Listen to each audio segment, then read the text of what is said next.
Today we'll be discussing E-Estonia, and the benefits of digital government. A lot of the residents just combine the E's. Instead of saying E-Estonia, they just say they're Estonians. So they're interesting folks. So Estonia, this teeny tiny little, it's the size of 2 New Jerseys put together, and 1.3 million people. They've had a complicated history, and that history has been pretty much one where they're not their own. So they never really had their own infrastructure. It wasn't until the early part of the 20th century that they finally got a little taste of independence. And then, of course, they were batted around between Germany and Russia before eventually being dominated by Russia for... So when they found their independence, they knew they were getting close, so they got ready.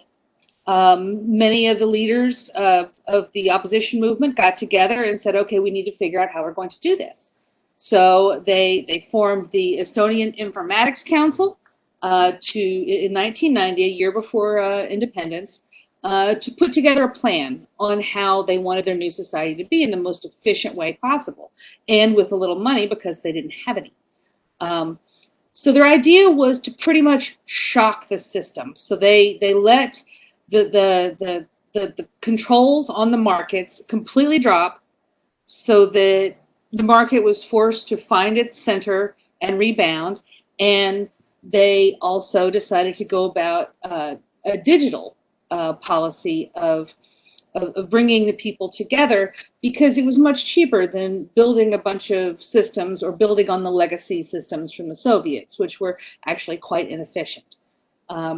So they decided to focus those resources that they had on building out a digital network. Now, this was obviously quite early in the history of public technology access. So there wasn't exactly Wi-Fi quite yet, but it was coming. So they just built systems that were flexible to respond to changes in the technology. They didn't try to reinvent the wheel. They merely decided to use what was there, what was open source, what was free, to construct all of their systems. And since they focused on education, they knew if they talked to kids, then the kids would come home and tell mom and dad all about the technology. And in that way, the connection to a digital society would be transmitted. Oops, sorry. So they used the principle of frugality. And as I said, they wanted to do government with as little duplication of effort as possible and as cheaply. So they essentially delegated the responsibility to all the different agencies to come up with how they could get their job done within a particular set of constraints, meaning they had to all be able to work together. They had to require as little effort on the part of the public as possible, things of that nature, and that was what they had to work with. A lot of the research was done utilizing academics. There were still quite a few there was a lot of intellectual talent that stuck around from the Soviet Union, and they definitely included them in the process. So they did come up with systems for each department that were flexible and able to change just on a moment's notice. Now, from the early steps that they took, they started with the Tiger's Leap after all their planning, which was aimed to integrate the information and communication technologies throughout all the schools, putting computers in all of them, making sure to offer classes, really combining the standard education with how it could be applied through technology. Not just writing a paper in class, writing the paper on a computer in class. Then in 1997, they rolled out e-governance approaches to access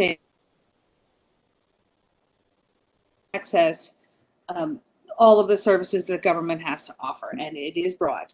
And they're saying presently that by instituting technologies digitally like this, they've saved about 1,400 years of working time and 2% of the GDP. Their next step in their slow march is in 2000, they had the Look at World campaign, which was intended to reach beyond just, the immediate families of these kids that they'd been expanding into the technologies, but into further areas where they might not have gotten touched. So they were offering educational classes to teach older people how to use the internet so that they could access the government in the same way that the kids were. That same year, E-Tax went online, so you can very easily go in, say, hi, this is me. No, I don't have anything to add. Taxes are done. They have a 20% flat tax, which has actually declined. I think at the beginning it was 26%, and it has slowly declined over the years. So at least have a business account. If it's a small one and you don't want it to be complicated, you open an account with the government bank, and they essentially use the information from your bank account to determine how much taxes you owe. So you literally never have to file like the sales tax reports or any of the kind of stuff that we deal with here, saving them obviously much more working time. Now in 2001, this is when the really big thing came out, the digital IDs, which are essentially, they're your ATM card, they are your health card, they are your driver's license, they are your everything.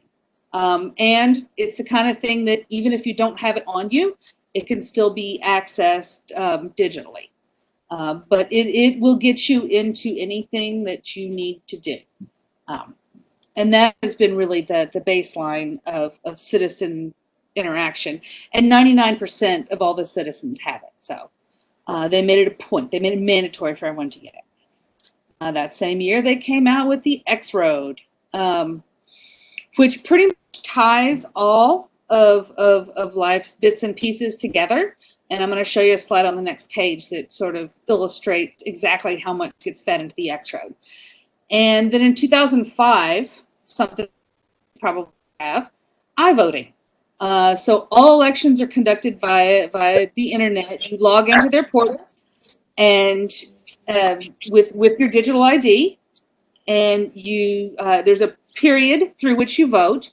And if you change your mind, some news story comes out and you're like, oh my God, that guy's a pedophile. You can actually go in and change your vote, which is very cool. But yeah, you have this whole period. It just writes over your previous vote and you could do it over again. So this is the X-Road or Crossroad. I couldn't find the proper usage for that. So everything gets fed into there. All of, GPS data, your any documents, healthcare information,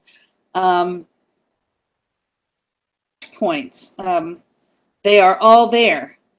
So at any time, one can access the other so long as you give them permission to. And that's also something that they have strong protections for, is your right to control your own data. But it also means that you only have to go in, you move down the street, you only have to tell them once that you moved. You don't have to change your driver's license, change your utility bills. You don't have to change everything separately. It's all at once. Very efficient and very cost effective.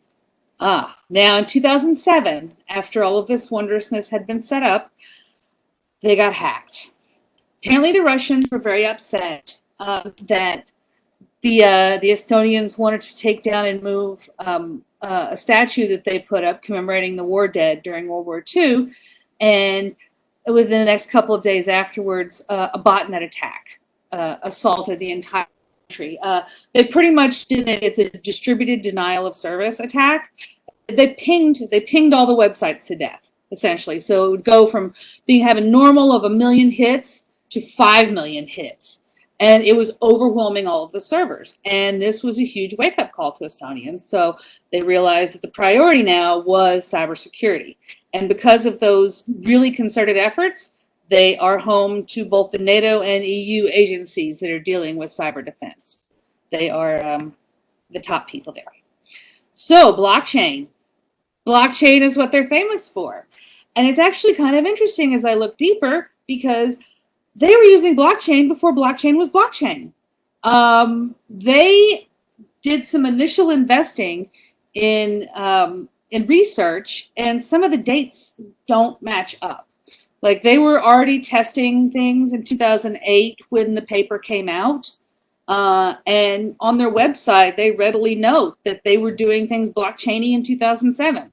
So it's really quite a mystery. And there's an article that I have in my work cited that goes into detail of different points at which it looks pretty clear that this company Guard Time that they used to set up some of their blockchains, that those guys were the Satoshi Nakamoto. So Estonia looks like the birthplace of blockchain. But of course, if they had made it a company and patented it, then nobody, it would have been a giant mess. It was better to throw it out to the world than it was to lock it down. And that's, it's better to be open source. So it covers national health services, judicial, all of those wonderful things that I've noted before that feed into the X-row. This is what blockchain does. But it is not, the data that you see there is not stored in the blockchain, but it's actually protected by it. The blockchain overlays all of this data, and they call it a digital defense dust, like a fingerprint dust, so that you can immediately find out if there's been a breach. It doesn't stop a breach, but it makes it, instead of being like a 7-month time period before you find out something happened, in this case, you know immediately and you can get in there and fix it, which is a real time saver when you think about how much you can do. Now, enticing investments. That was really a lot of what they wanted to implement this technology push for, was because they needed something in their country. You know, they're not noted for their oil reserves. They don't have a bunch of natural resources that they can rely upon to bring financial success. So when Estonia's first president asked, "What is our Nokia?" in 1991, this is what he indicated they were working towards, is they wanted to own thing that made them stand out. Skype is probably the one company that you'd be most familiar with that has come out of Estonia. But there's tons. They have so many companies, it's just unreal. But we just don't hear about them because they're not relevant to us here.